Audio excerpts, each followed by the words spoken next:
All right. Hello, everyone. Welcome back to Building Your World, the commercial real estate development and investment podcast. I am Nicholas Long, and I have the pleasure of being joined again by McKay Brabham, Will Ellis, and Kevin Han. Today will be our 2025 predictions episode, so we will be discussing some topics relating to our expectations for the year, including asset class performance, industry trends, and more. So let's get into it.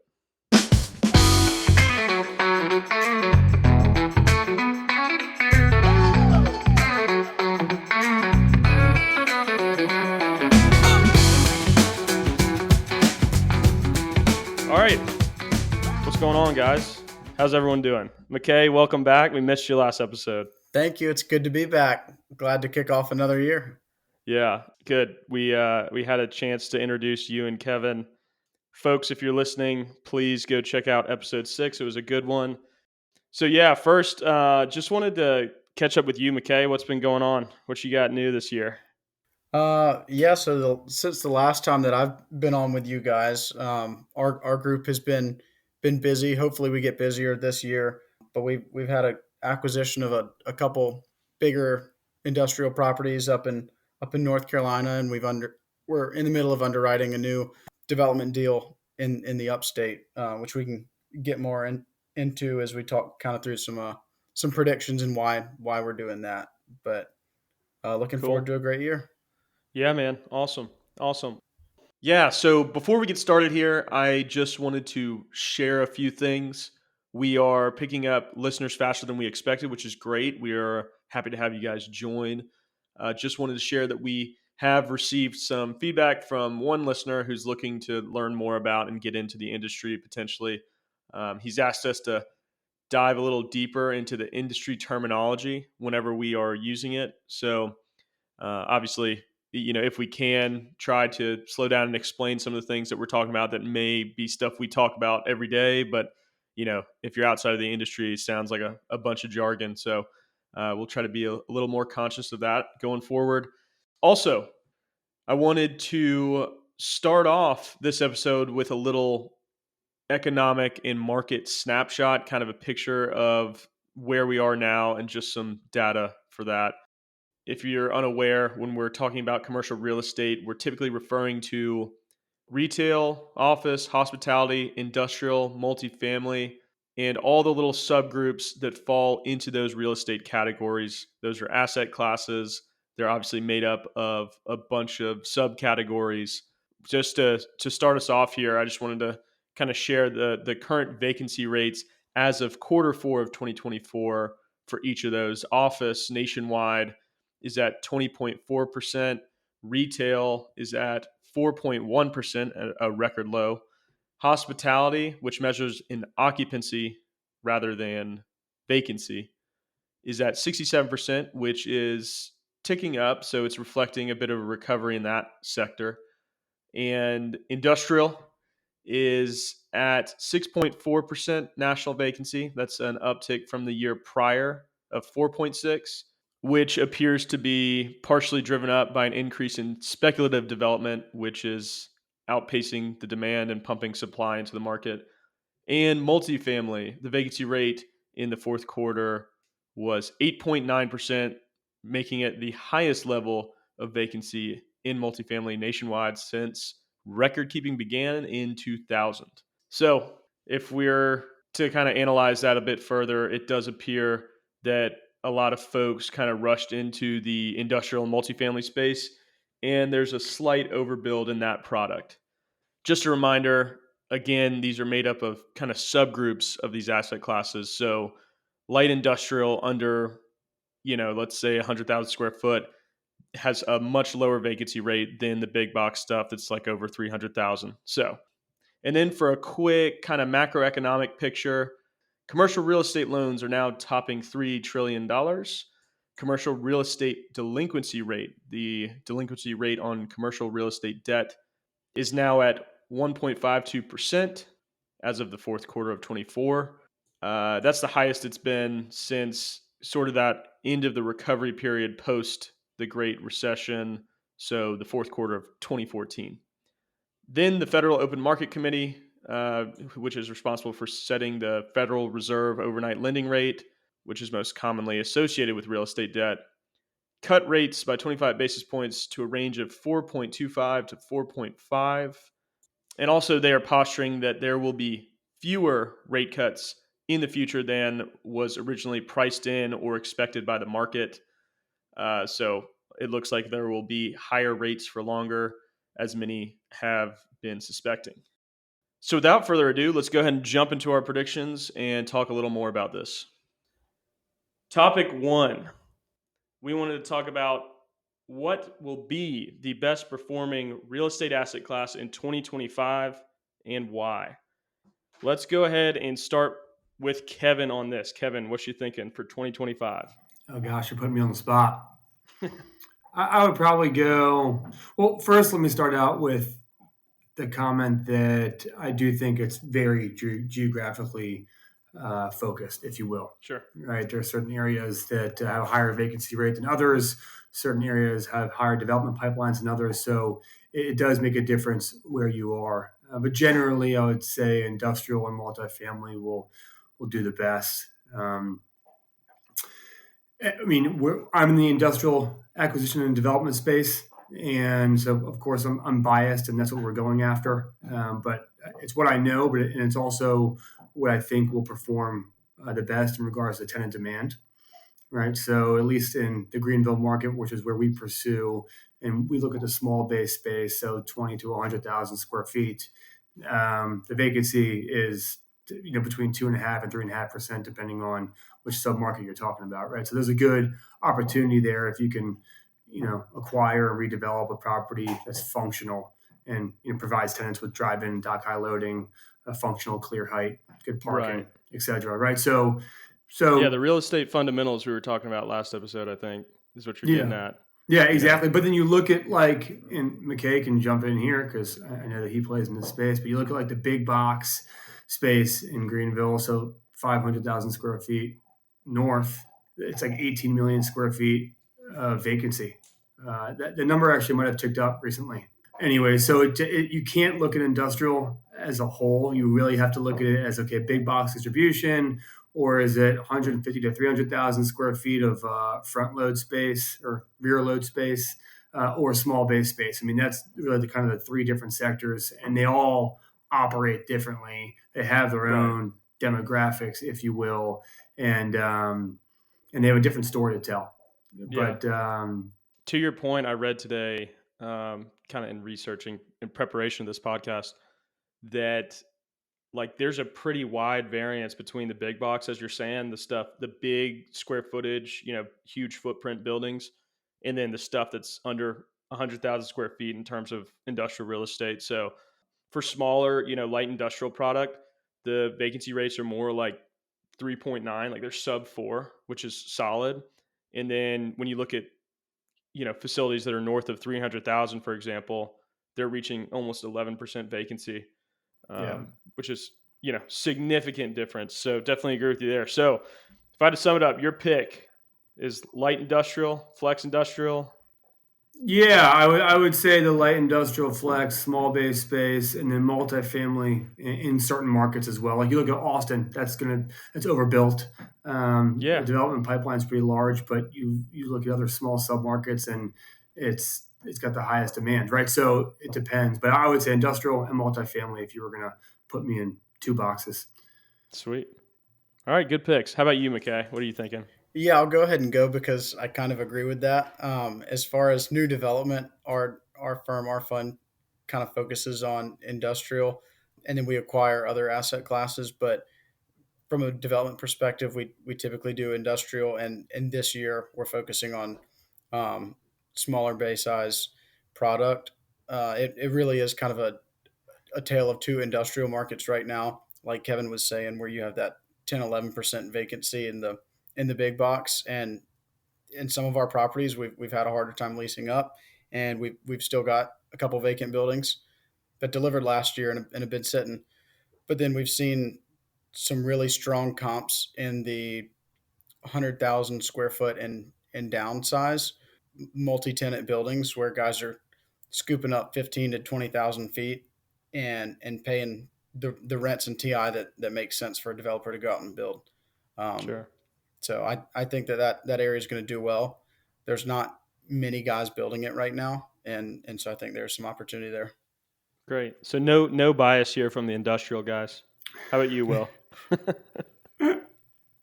I think it's going to be multifamily. Just Americans are having a harder time saving cash to get into the housing market, and they are flocking to these larger Sunbelt cities, if you will. Um, I think one place that might not be true would be South Carolina, where if you're moving to South Carolina to still pursue the American dream, own that home in suburbia with the white picket fence, there are areas where you can still find that at an affordable price. But in cities like Washington, D.C., take Austin, for example, that dream has sailed. It is very difficult for people that are making $100,000 to save the money to be able to get into the housing market at this point. And I think they'll continue to rent, and we'll see not only rising occupancy, but also rising rents. Yeah. Yeah. What I noticed, again, like if I were just, a capital partner looking to invest in as a LP with some GPs like across the country, for example, I would look at what's being said about large industrial and, to your point, multifamily right now, where they have sort of been market laggards in the last like 2 years, and I would probably choose to double down there because, well, as an overbuild and spec industrial, and then obviously a ton of multifamily invested in these markets, that now they're sitting on supply, but eventually that supply will fill up, and then there's going to be very few people building that asset class because a lot of LPs have already been run out of there. So cool. That was a good prediction. I definitely agree with that. For 2025, the best performing asset class, I'm going to double down with what I put last year, just after, again, some more research on it today, and say, I'm going to get a little more specific here, but say neighborhood retail and service oriented retail in general. I find that people tend to search communities nowadays, and they want to live somewhere, they want to shop close by, they want to have their amenities, kind of maybe within walking distance or a short drive away. So, you know with a low national vacancy rate, you can probably imagine that most popular markets or high growth markets, you're also going to find a low vacancy rate in the retail there, and specifically neighborhood centers that focus on service oriented tenants. When I say service oriented, I mean anything that you can't, that's, Amazon proof, you can't buy it online, and recession proof. You're going to be in a pretty good spot, right? And there's a lot of demand for it, not enough supply. So uh, think about, I think I said this last time we made our predictions, but you can't buy your haircut on Amazon. At least yet you can't. So I think that that's going to be the best performing asset class. But I'm also bullish on flexible office, which you'll see in a few moments. That's kind of opposite of my worst performing asset prediction. But I think flex office, like Workshare, I think that's going to start to really perform well, especially as new AI companies sort of start to enter the scene. I think we're going to see less people floating to large companies and more people choosing to leverage artificial intelligence and start their own company. So basically, I think that a lot of people will go back to seeking out Workshare offices. And then it's also, I read the other day, CBRA just bought into the Workshare business Industrious for about 800 million, which seems to be a pretty good play. It seems that they're getting ready to kind of benefit from this uptick in use for the Workshare product as well. They So, already owned a small portion of that, or no? When they were an investor, right? So I guess part owner into Industrious. My sister actually worked there for a bit, and oh so wow, I really? knew a bit about it. But Yeah. it's a cool con. Have you been in one? So there's that one downtown that we're familiar with. Yeah. and I've been in like the ground floor there, which is some retail stuff, but I just like the branding of it. And when I saw it, Yeah. I didn't know what it was, so I started checking it out online, and I thought it was pretty cool. They're really nice. Yeah, They yeah, just I mean they are more expensive, but they're nice. It's a really quality office to go to. They place like an emphasis on having a community manager that actually hosts events, and yeah, it makes it so you want to go in there, at least more so than maybe some other co-working spaces. But again, I mean, it's expensive to go rent one office for a month. I don't know what it costs, but it makes you kind of question it for a second. And then when you look somewhere else that's half the price, you're okay. Do I really want to pay double the price for a donut? Um, but yeah, but I do like yeah. them. It's maybe not for you and me, but I think there's obviously a lot of users that look for that Class A product. A lot of companies that are willing to put their quote unquote remote staff into those facilities. I think that Will even had kind of a situation where he had to go into a work share, and he had a company that put him up in there. And yeah, I just think that, as people try to drag people off back to the office, maybe some people or some companies are finding that their employees are unwilling to do so, and who knows, maybe they're going to look for small collections of offices around the country to put certain remote employees to at least get them in some sort of office. And if not that, if I was a new AI company on the scene trying to win investors, trying to win clients, I might consider that as well. But And you made a comment, and maybe I misunderstood it, that yeah. AI would drive the entrepreneurial spirit. Oh, I don't. I just meant that AI is going to bring around a bunch of smaller companies. You're going to find a lot more startups now that we're in the AI era that are going to be started. Like a couple guys are going to start a company, and then a couple more guys are going to start another. Rather than starting and scaling one business, having hundreds of people, they're going to be able to streamline their whole business through AI and automate a lot of their functions. Yeah. So I think that instead of companies kind of scaling in regard to employees, I think we're going to see just a lot more companies pop up to serve verticals that leverage AI, right? So that's at least a trend I'm anticipating. If they do begin to grow and scale up from a manpower perspective as well, it's almost like you're in a subscription for your office space than in a lease. So it's not as difficult to move spaces if you think you're going to go from 3 people to 10 people in a year. Yeah. For sure. Yeah. That's something I didn't think about, but that's a good point as well. For sure. Cool. Cool. All right. Y'all ready to move on to the next?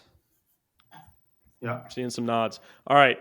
Number 2, our question, our second prediction, what will be the worst performing asset class in 2025 and why?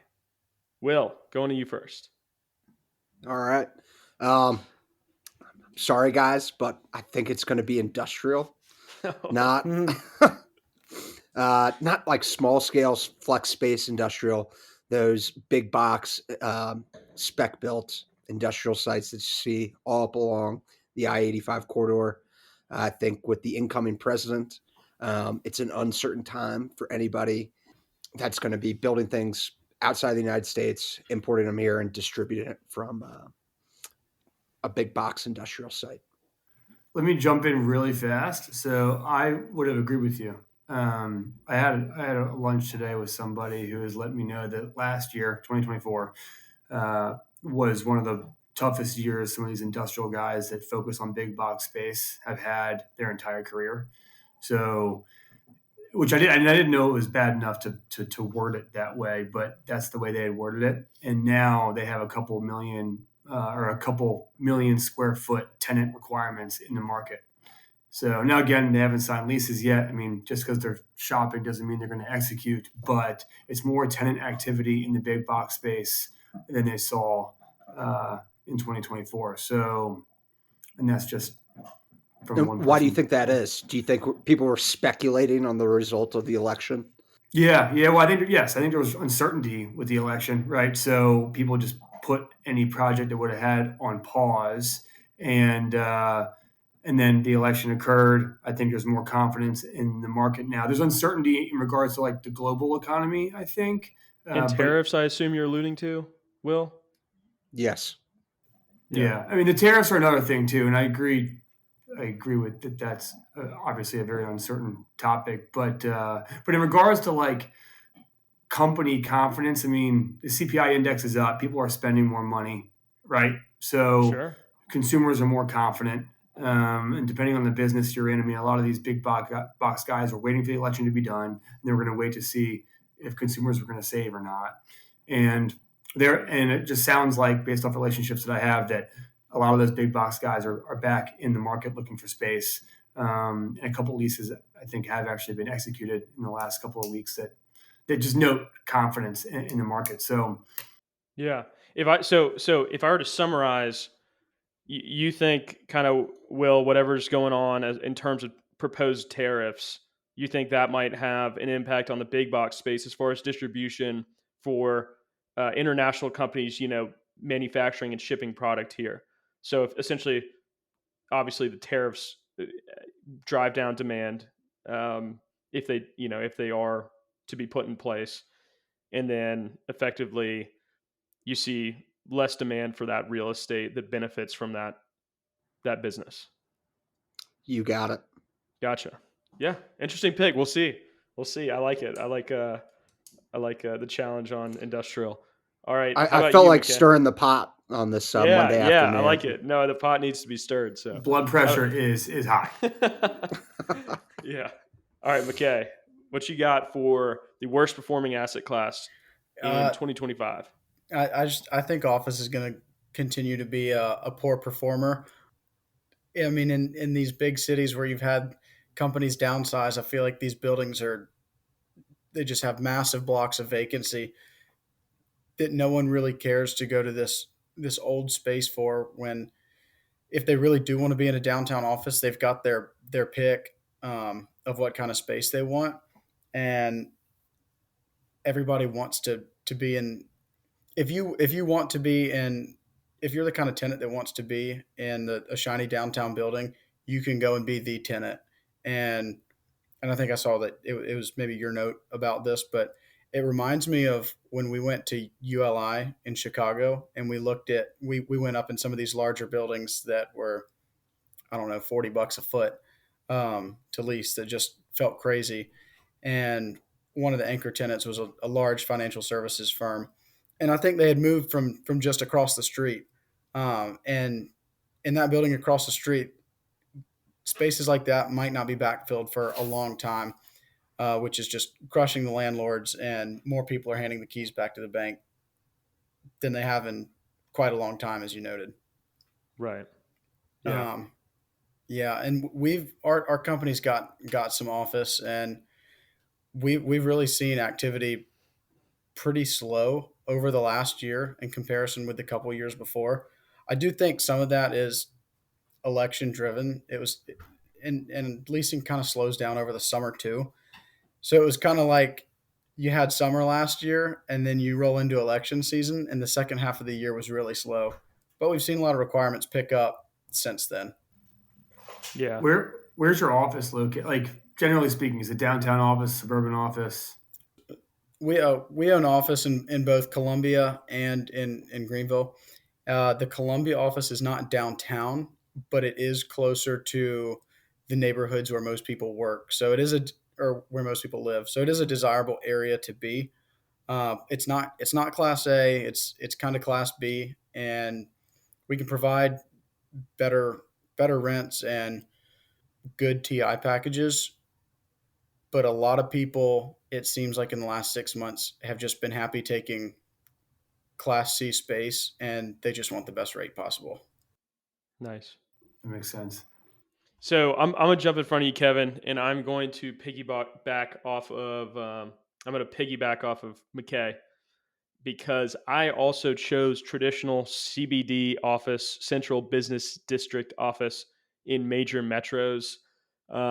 I was wearing this one out. I think even I thought that there'd be, I thought that there would start to be a rebound here, but kind of to the note, the reason that I'm bullish about the flex office stuff is the same reason why I'm, kind of weary of just your central business district office and major metros. It's just that people are trying to get folks back to the office, but a lot of employees, are starting to enjoy working from home. They might even entertain leveraging AI, like I said before, starting a business, going off on their own.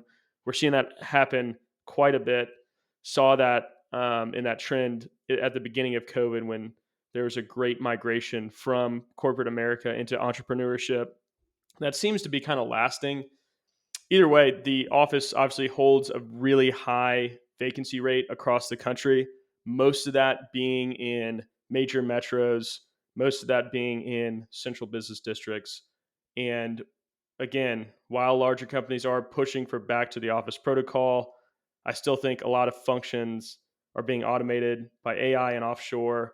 You're seeing that any activity that is in the market, as McKay said, it tends to be for lower footprints for these buildings and these tenants.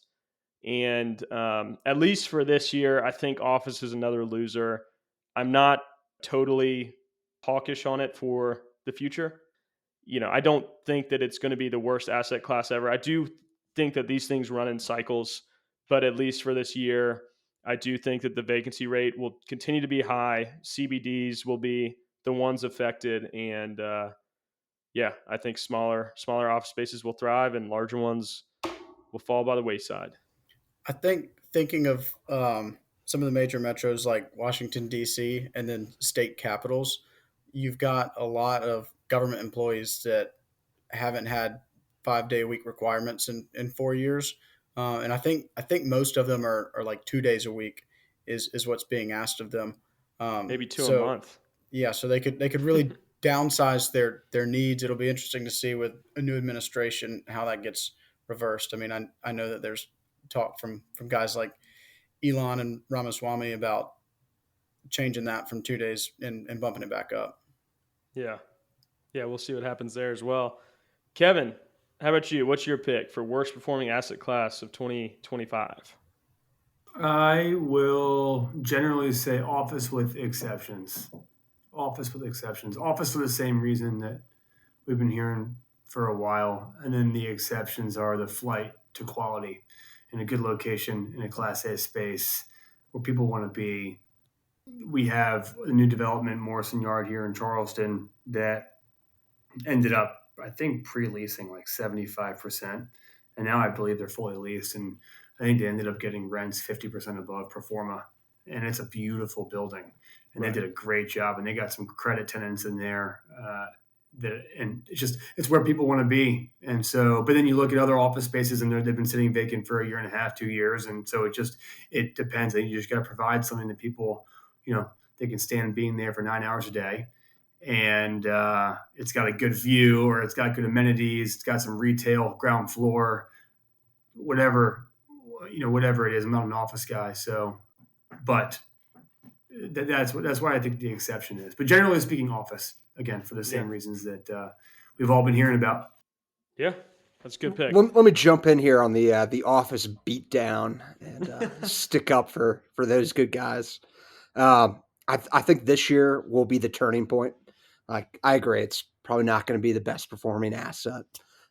Could very well be the worst yet again, with the exceptions that Kevin listed.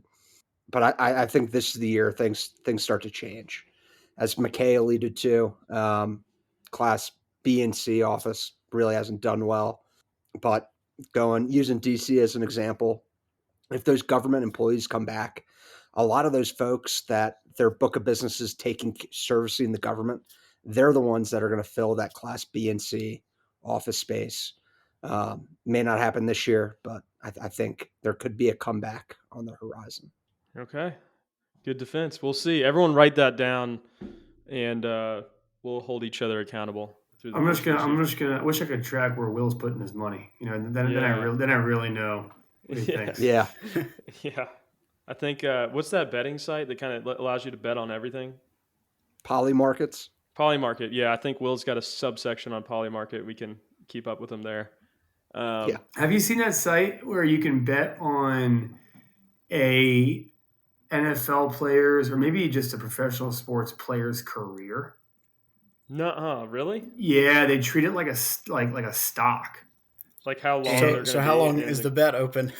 yeah, well, I think it's indefinite. I mean, okay, so don't quote me on this. I really haven't looked into it further than the ad that I got targeted. Okay, so you might want to cut this whole thing out after you fact check me. But they place a value on a player when they come out of college, and then maybe their stock price is based off of what how performant they are. yeah, how they perform, what their contract is worth, et cetera, et cetera. I'm sure it's some sort of equation, and then it goes up and down over time. And I'm sure that they must have stats in there because when you do a 5-year contract, you're getting paid for the most part. So if you're going to have some fluctuation, the only fluctuation is your stats for the year. So I assume that's part of the equation. But yeah, you can invest in like the career of Wow. a professional player. And I assume it just performs as like a normal betting market. Yeah, again, I haven't fact checked anything I just told you. Yeah. So I'll look into it. Sounds interesting. Sounds interesting. So Can you get in while they're still in college? Find some like deep sleepers in the draft. I and know, right? Make a ton of money. I know. Yeah, it's like throw $50 at some guy and just you'll forget about it until you're a millionaire. You could be the next Terry McLaurin. Come on. All right, jumping back. Let's do number 3. What is a trend that you are paying close attention to, and what do you predict will happen with this trend in 2025? McKay, will you lead us off, please? Yeah, the trend that I'm looking at is well, I think it's the same one as yours, but interest rates. I think we all think about that, look at that a lot, given that we're constantly trying to underwrite deals. I've thought about it more recently as I think about trying to purchase a home, and talked with a banker about rates 6 weeks ago, and 30-year fixed rate was 6.5%, and last week it was 6.875, and I think we're climbing. So it's interesting. The country seems to have gotten what it wanted as far as a new president, but this might be inflationary again. Thinking about what might happen with tariffs, what may happen with labor force and deportations in certain markets, and then we had a strong jobs report over this past month, and I think the Fed takes this posture of, well, if the economy is handling it well, then don't rush into cutting them. Right. Kind of like how we did rush into raising them. Right. So we might be stuck with a more persistent high interest rate environment this year. But at the same time, if the overall economy is strong, then that should give us opportunity for some rate growth to where deals hopefully begin to and continue to pencil. Sure. Good pick. How about you, Will? I'm going to go with the changing political landscape. McKay just alluded to it. Mass deportations, like they were talking about all weekend and all day today. If those happen in certain markets, it'll become very, very difficult to build anything.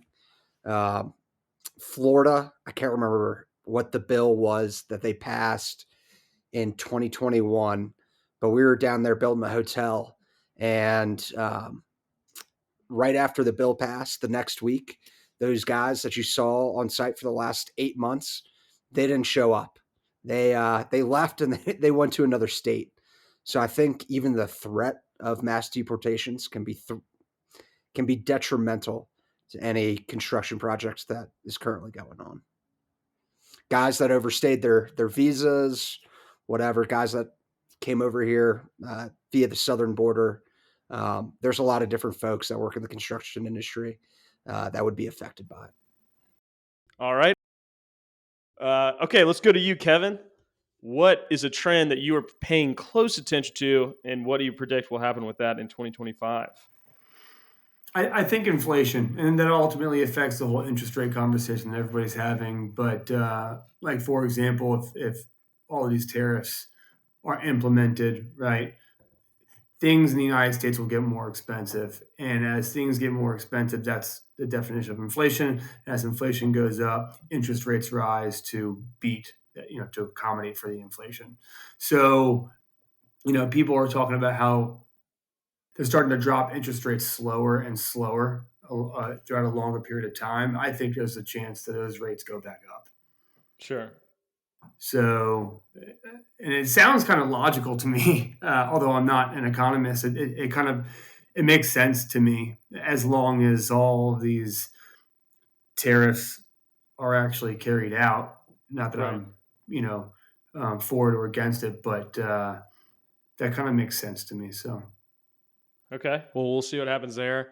Kind of similar to you, McKay, but a little different. I'm paying most attention to interest rates, as you said, but also lender asks, for a lack of a better term, on term sheets, just the general term sheets, right? So we saw the offering interest rates for commercial debt tick back up as a result of the recent Fed's announcement.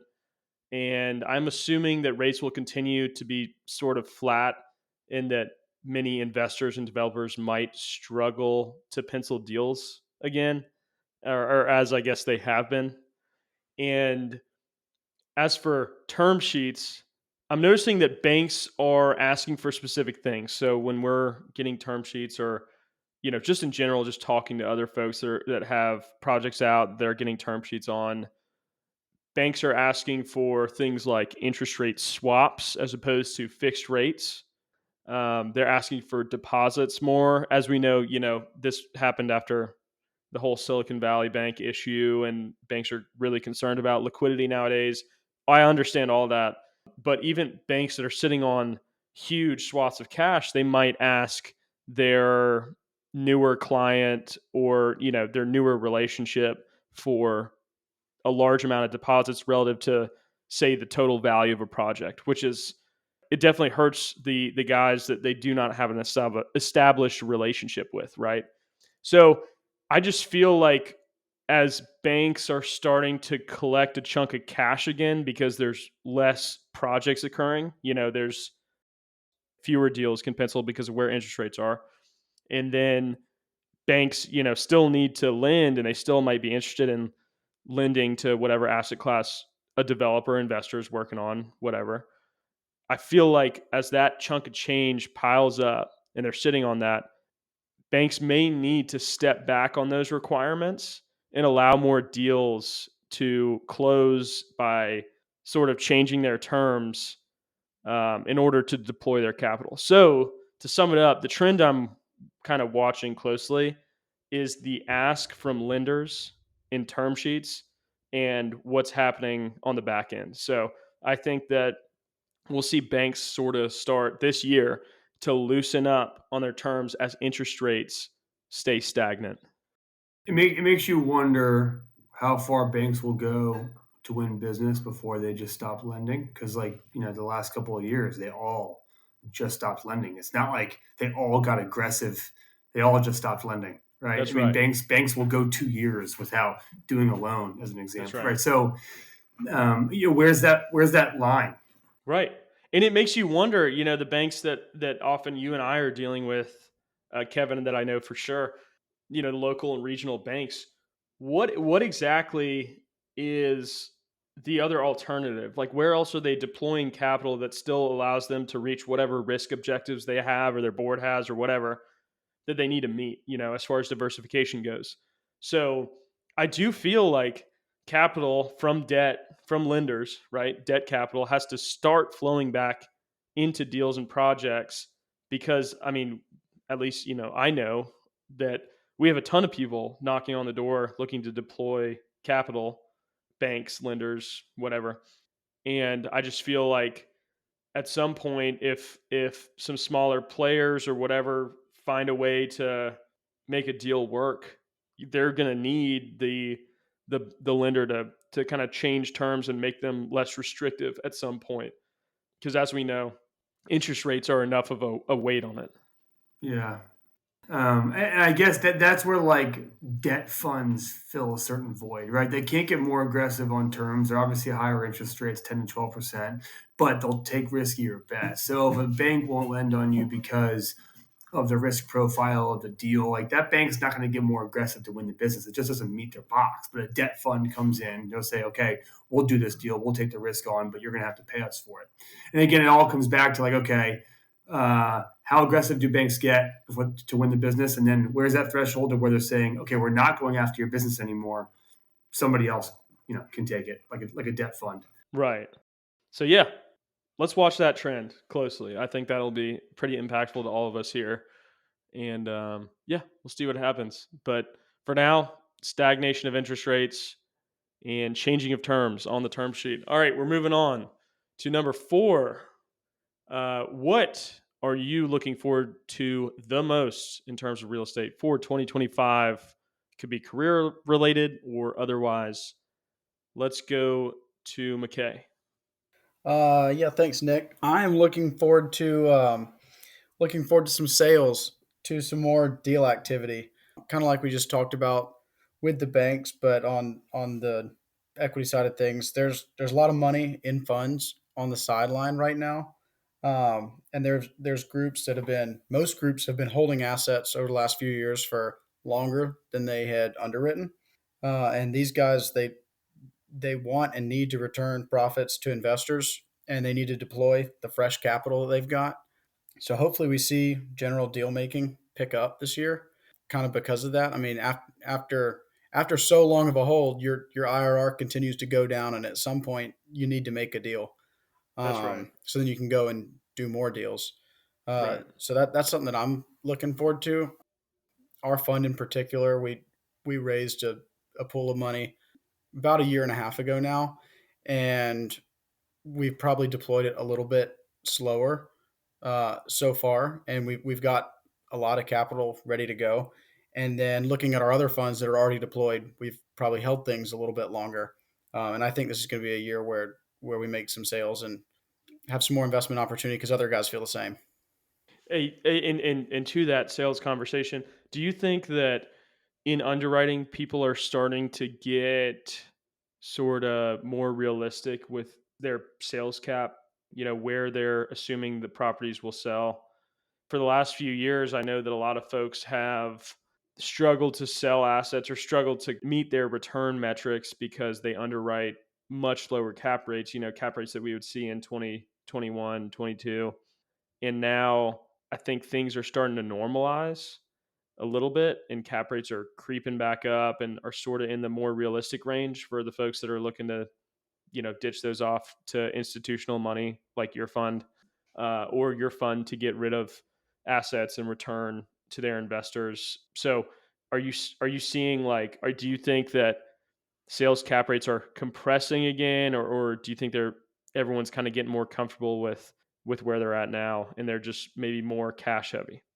I think people are accepting today's cap rates, and I don't think we're assuming they're going to go down 100 basis points in the near term. At least, I think kind of coming out of COVID, people's deals looked great. There were a lot of deals that people had historically thought they would do good deals, and they wound up being great deals. And then their next deals, they were hoping for great deals, and then they learned that they needed to hold. And now looking at those deals they might not have sold yet, they're saying, you know what, don't lose a good deal trying to get a great deal. Especially, you're always trying to create new relationships and do deals with new partners, and you don't want to blow that relationship and blow your investors' money on like the first deal, like y'all talked about with Kevin last week. Right.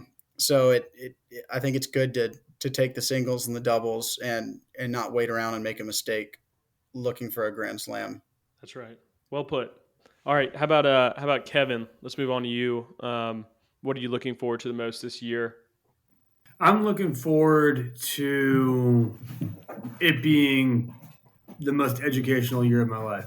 I think back to when I left the firm I was with to start this firm. And in the last 6 months, I've learned more in a 6 month period than I've ever learned in my entire life. And you carry that over into a full year term, and it's 12 months, and it's a lot of knowledge gained. So if I can learn double the amount that I learned in the last 6 months, that will be a pretty big accomplishment for me. Nice, nice. So a big focus on kind of expanding your tool belt, sounds like, especially from our last conversation. Exactly. Awesome, awesome. And what about you, Will?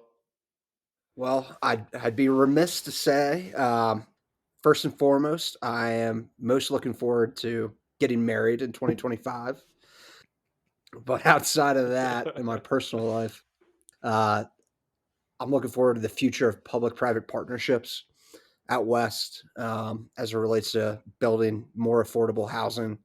I think the model that works is getting around from community to community through word of mouth. So hopefully we can drive some business through that. That's great. Again, congrats to you. And And congrats to you. I know. Yeah, well, I mean, you just set a good example for me. I'm glad I went last because I'm also getting married 2025. Very excited about that. And yep, that's the thing I'm looking forward to the most. Real estate related. We've spent, I mean, golly, it feels like I've spent the last 2 years just doing entitlements work, right? Just trying to entitle property, get ready. And so we're slated to get started on two pretty sizable projects this year. And that's going to just be fun because it always is fun to see, the hard work and the underwriting and the working with the city and county and everything finally turn into, movement of dirt. So that's great. Looking forward to that. Also looking forward to working with you guys some more on this podcast. So For sure. Hey, Will, real quick, have you heard of the Waterford Group or Waterford Company? Sounds familiar. You should. I'm telling you right now. You should, if you're active on LinkedIn, you should follow John Drachman, Drachman. He's one of the main guys at Waterford, and I think he's a guy that came from CB doing multifamily investment sales. But anyways, he's big. Like he is big on public-private partnerships being like one of the best skill sets you can have in commercial real estate because of how complex the transaction is, and being able to underwrite those deals and then negotiate with a county or a city, municipality, and to be able to get a deal done is a tremendous skill in that space. And anyways, he's fun to watch as he posts on LinkedIn because he's really educational and he says a lot of stuff that I think the average person doesn't say. So good rec. I'll Thanks follow for him as sharing. well. Yeah. Thanks for sharing. Do you know him personally? I just looked him up. No. He's like, who's this guy, Kevin Hand, giving me recommendations? No, I don't know him at all. I follow people who follow people. I'm trying to like fine tune my LinkedIn feed to be like only educational content, and he's someone I've narrowed into, and I like what he has to provide. So, and we're not in the same sector. Like he's in multifamily, I'm in industrial, so. But a lot of what he says translates, and he talks about the industry a lot. But you can tell he knows what the hell he's talking about. Like he's not a bullshitter, Right. and so Cool. you make your own opinion for yourself. Yeah. So No, look it up. Let's check it out. All right, last round. Anybody got any other miscellaneous predictions or things that you're working on in 2025? I had a miscellaneous thought, just going back to the tariffs we discussed earlier. Yeah. It'll be interesting to see if, because Kevin was said, there's been a surge in some big box leasing activity. I'm curious if some of these multinational corporations are thinking, you know what, maybe if I get more of a foot in the door with physical locations in the U.S., this is going to turn out better for me, and maybe have a reduced tariff or aren't hit as hard as the other guys. Yeah. That's a great it's point. kind of a hedge. Yeah. I mean, I guess if there were a time to play politics for those kind of companies, I guess now would be the best time to do so. Yeah. What do you think of that, So- Will? A little shift to making things in America again, Yeah. like automotive. We're talking. What are we talking? Are you asking me? Yeah. That was just very general. I mean, I particularly think about the big box space because I live among a bunch of empty buildings, up here in the upstate of South Carolina right now that are filling up slower than hoped. But I'm just curious what. Yeah, there's probably a move to make for. I mean, what? Didn't Ryobi just sign a big lease up there? Where are they from? Japan. Is Ryobi Japan? Look it up. I don't know. I mean, they're owned by Tektronic Industries, I believe, which is headquartered here. Yeah. Ryobi, a Japanese power tool company. There you go. Is that the Ryobi's the green one? Yep. Yeah. Mm-hmm. Yeah, I'm a supporter of Ryobi. Yeah, me too. Yeah. I'm sure we all are. My business They're the partner cheapest. was like, Are they? dude, you're the typical dad that like gives like his son a tool set for college, and it's like the cheapest tool set you can give him. He's like, that's you and Ryobi. What? He's like, you gotta have the red one or the yellow one. But You got to go yellow. Got to go yellow. Milwaukee's DeWalt. red. Milwaukee. Yellow's DeWalt. I've got some Porter cable stuff, but I'm a firm believer in DeWalt. I have a DeWalt table saw. there you go. There's- there you go. Yeah. Yeah, I have a miter saw from Harbor Freight. The Do you? blade the blade could come flying off at any moment. It's okay. It's you're living life on the edge. Yeah, Harbor Freight's real cheap, but it Just gets it done. duck. You'll be fine. Yeah, just Yeah. Yeah, that's exactly right. If your reflexes were good enough, it shouldn't matter. Yeah, it shouldn't Yeah. matter what tool you carry. Well, Yeah. okay. Yeah, I don't know. I mean, I guess that on that point, that could be guys wanting to create like a second kind of headquarters here and taking more of like an office-y stance as far as maybe running their American distribution manufacturing plants, but also having like the political ties. And Right. Yeah. I mean, I think it was a good. I think it was a good point. All right, I have a question. You have $100,000 to invest in a specific type of deal in a specific location. What is that deal? Go. Okay. Okay. Well, can I ask you a few background questions? Actually.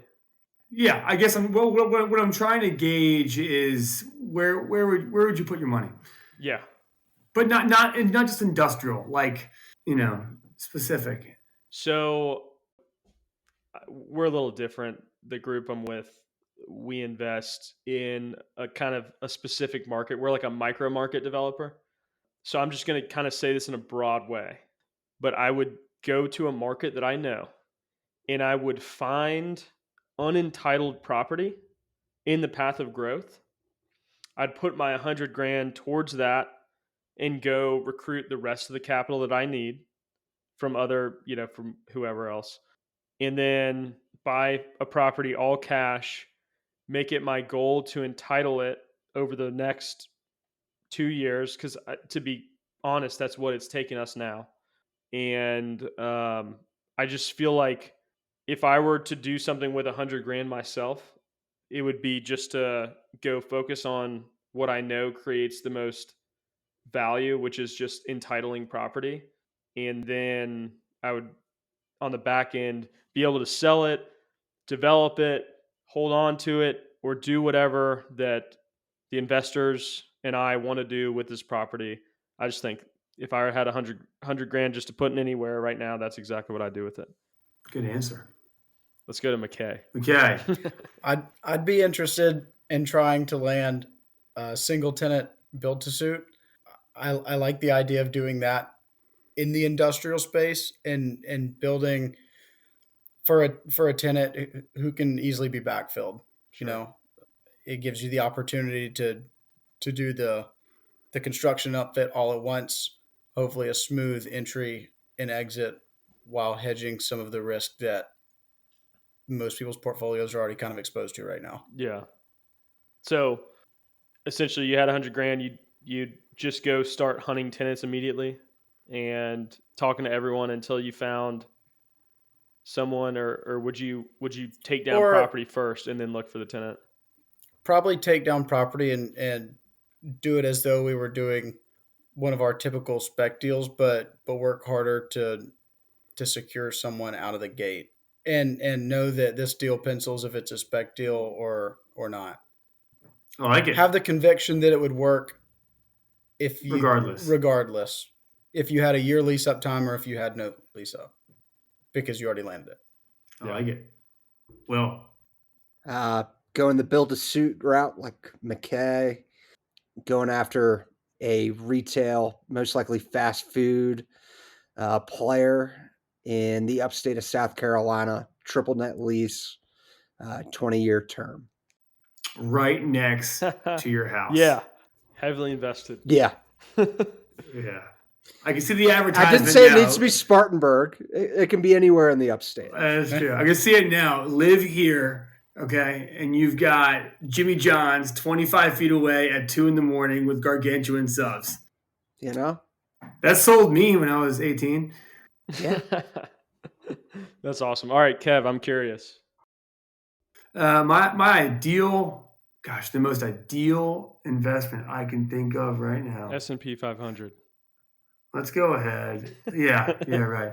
Let's go ahead and say a 30,000 square foot building chopped into 4 suites with dock high and drive-in in each suite with at least like 18-foot clear and staggered rollover. So we acquire the property within the first year and a half. One tenant, their lease is up. We either renew them or bring another tenant in, and the next year and a half, another tenant renews or vacates. And so it's staggered rollover over 1.5 year periods in between to kind of diversify that risk and You just achieve market value. You recited that like a dream. I'm looking so hard for it right now. But that's that sounds pretty ideal to me. And if I could find that, I would jump all over it. Well, who knows? We might have a broker in the podcast in a market that you haven't looked into yet that might reach out. Come on. Let's go. Come on. On that note, gentlemen, unless anyone has anything else, that is all the time we have on the Building Your World podcast. A reminder, you can reach us at contact@bywpodcast.com. You can find us on YouTube, Apple Podcasts, Spotify, and we're new to Twitter, getting the socials going. Again, had a faster growth than I had expected, so we're hoping to get on the podcast pretty serious. Obviously, have fun educating ourselves and having these discussions. We will look forward to the next time. Thanks for tuning in to the Building Your World podcast. See you soon.